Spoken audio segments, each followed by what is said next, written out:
changed the rules. And you know what happened? It went from normal to a new normal. Right. You get what I'm saying? Everything shifted in such a way, a dramatic change took place, and now the current state of being changes everything.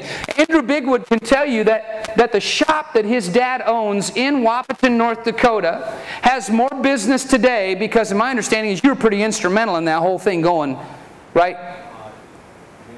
Him and his brother Matt were really instrumental in saying, listen, Dad, you can't do business like this anymore. You got to get on the web. And if you know Chuck, if you know Andrew's dad, that was like speaking Japanese to him. And I'm sure Chuck's, and I wasn't part of the conversation, but I know that family well enough to know that Chuck probably dug his heels in the ground just a little bit. Andrew's going, yeah. Well, do we really need to? You can't afford not to. And so, here's a couple of teenage boys trying to talk their 40,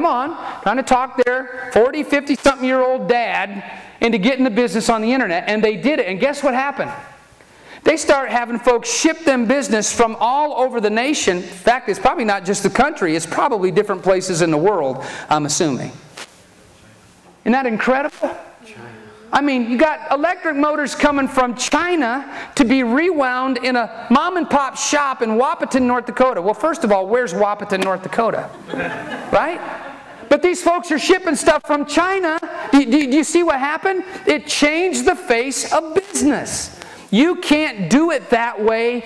You can't do it that way anymore. Everybody say new normal. New definitions, new rules have come into play. Now, just make this shift with me. Are you ready? Jesus Christ came to this planet. Jesus Christ came to this planet, and His intention was to change the definition of normal.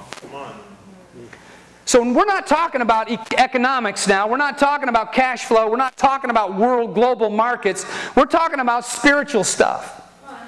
When Jesus Christ came to this planet, His intention was to change the definition of normal. You see, normal to everybody in the day that Jesus lived, normal was an Old Testament law. Normal was an Old Covenant. Normal was kill, kill, kill, slaughter, slaughter, slaughter. Let's make sure we cover the whole mercy seat so we can get by for another year. And then in the meantime, we'll live by all of these loopholes and we'll make new laws to get around the laws. Come on. And we'll try our best to just do that until the next year rolls around. And then we got to make sure we kill, kill, kill, kill, kill enough that we cover the whole mercy seat. And we're just going to do this year after year after year after year after year. This was normal. Everybody say normal. What's normal? It's just the expected routine. It's how it goes. It's just what you do. When Jesus came, He died on the cross. When He died on that cross and defeated death and hell, it was the dramatic event that redefined everything. Jesus, I mean, I hate to even say it like it, but it's like the technology that was born in the 90s. It absolutely revolutionized everything. The death of Jesus Christ on the cross, come on, that changed everything from BC to AD. Yes. It was the event that changed the face of everything. Now, normal is no longer what normal used to be. Here's the awesome thing. The truth is, whatever is normal for you right now does not have to stay normal. Right. In light of what Jesus Christ did. Is that, listen, that's like the golden ticket to get into Willy Wonka's place. You know what I'm talking about? That is like, if you understand that normal doesn't have to just be normal anymore, that Jesus Christ came to open a way into something new. Everybody say new. That means that nothing you and I are even doing right now that's normal for us has to stay that way.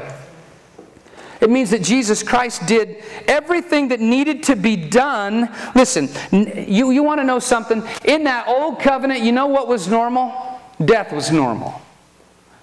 In that old covenant, you know what was normal?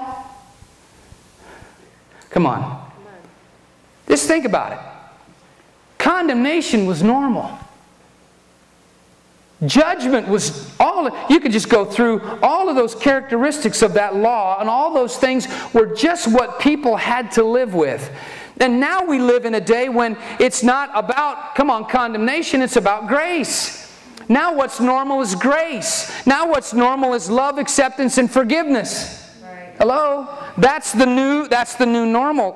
Man, you get into this new covenant, I'm telling you, listen, new covenant, the New Testament speaks of good news. Did you hear that? No, you didn't hear it. Let me say it again. Good news. Good news. See, you and I say news. Did you watch the news? No. And what do we think that means? Well, did you watch CNN, ABC, NBC, CBS? Right? Did you watch Fox?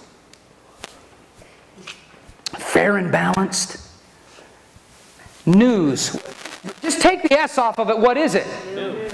That's exactly what it's. They're headlines. It's news. It's the newest news to report. So we call it news. The New Testament calls it the good news.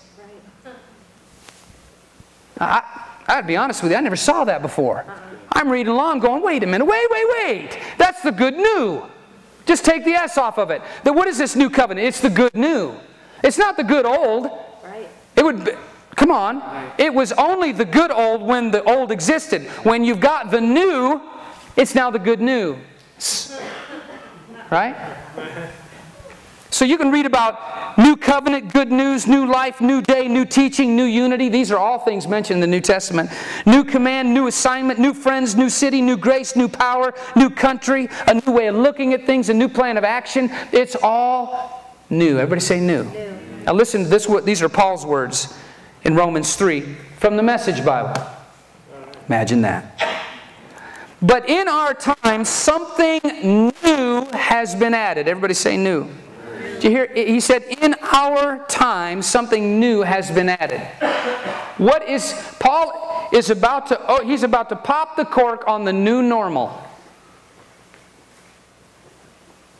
What happened to you this morning? Well, my wife and I had a fight. Oh, that's too bad. Nah, it's nothing new. Well, what do you mean? Well, that's normal for us. Normal. Now, by the way, my wife and I fight too. Amen. Thank you, Andrea. You don't believe me? Just ask her. Don't tell them all the details. But come on. There ain't no married person on the face of the planet that doesn't fight. Key is you got to fight fair. You got to fair and balanced. You got to play by the rules. You can't fight dirty. You fight dirty, that's not good. Right? And there's rules that everybody should fight. I think it's, everybody should have at least, It's normal. It's normal. Right? Some of you need to change the way you fight. That's true. Let me say it again. Right. You need a new normal.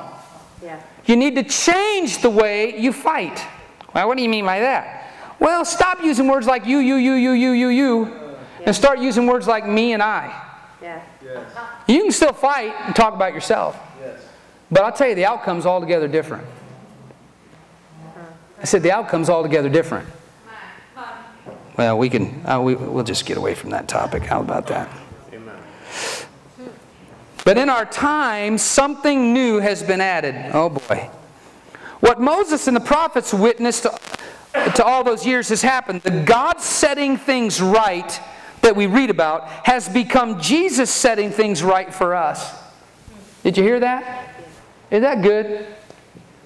And not only for us, but for everyone who believes in Him, for there is no difference between us and them in this, since we've compiled this long and sorry record as sinners. Don't you just love it? Since we've recorded this long and sorry record as sinners, both us and them, and proved that we're utterly incapable of living the glorious lives God wills for us, God did it for us. Amen. God did it for us. Listen, God did it out of sheer generosity. He put us in right standing with Himself. A pure gift.